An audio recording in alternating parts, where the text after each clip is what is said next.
Достар, қайырлы күн баршаларыңызға. Бүгін сіздермен бірге жаңадан босанған аналарға арналған керемет рецептін ұсынайын деп жатырмын. Яғни бұламықты жасап көрсететін боламын.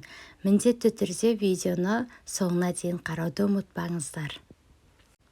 Құрамына керекті заттар бізде ең бастысы осындай құйрық май, ұн және де тары, нават, кептірілген мейіз немесе қара өрік қажет болады. Ең алдымен құйрық майымызды алып, пышақтың көмегімен ұзынша етіп кесіп аламыз. Содан соң барып видеода көрсетілгендей етіп, кубик, яғни 4 бұрышты етіп кесеміз. Өздеріңіз білетіндей, құйрық майдың пайдасы өте көп. Ежелден ата-бабаларымыз жаңа туған нәрестеге құйрық маймен майлап, және де жаңадан босанған жас аналарға осыдан, яғни құйрық майдан әртүрлі тамақтар, оның ішінде осындай бұламықты көптеп жасап берген болатын. Себебі құйрық майдың пайдасы өте көп. Қызып тұрған табағымызға жаңағы кесіп алған құйрық майларымызды салатын боламыз да, қасықтың көмегімен жақсылап тұрып араластырып алатын боламыз. Жақсылап араласуы қажет біздің құйрық майымыз қызарғанша.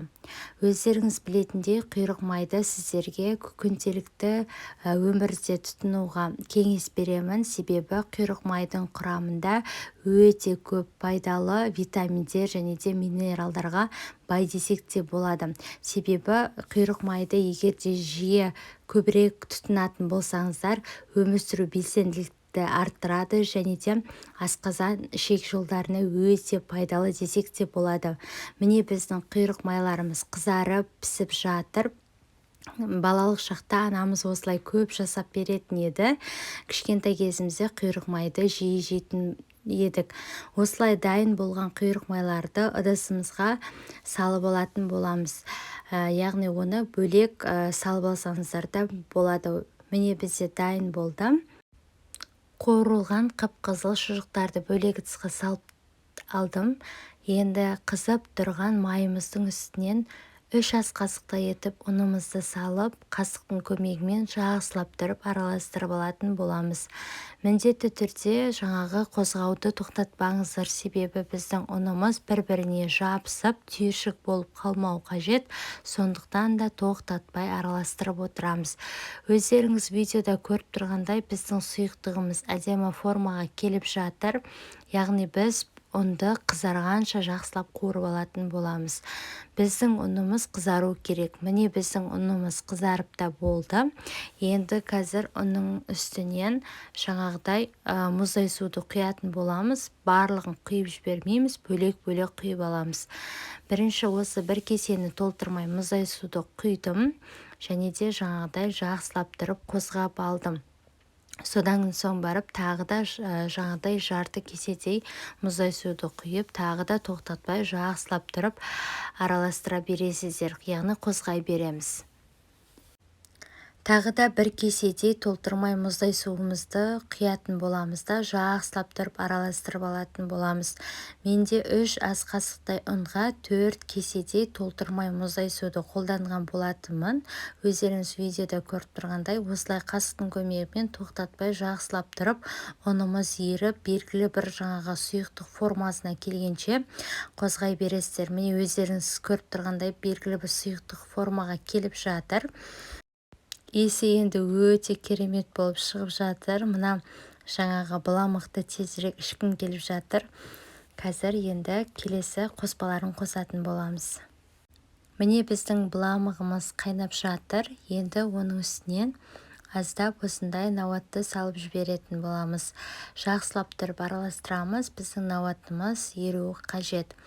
Өздеріңіз көріп тұрғанда негізінде осындай бұламықты құйрық майдан бөлек кәдімгі қолданып жүрген сұйық майдан да жасайды кейбіреулері.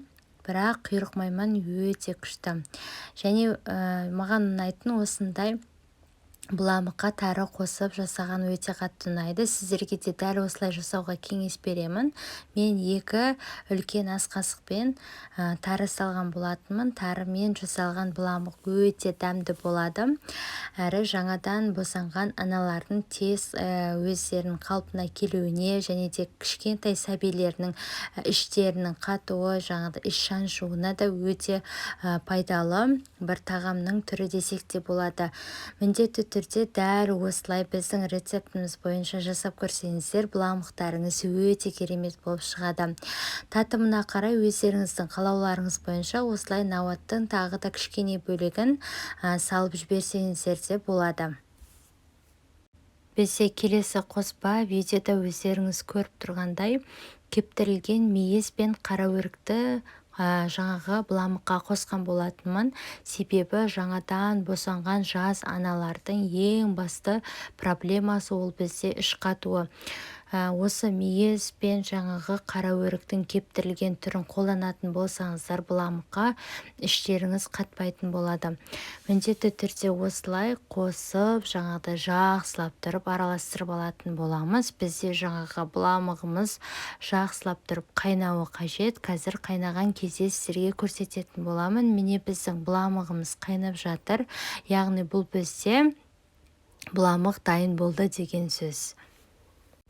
Міне достар, бұламығымыз да жақсылап қайнап дайын болды. Есі деген өте керемет болып шығып жатыр. Енді дайын болған бұламығымызды ыдысымызға салып алатын боламыз.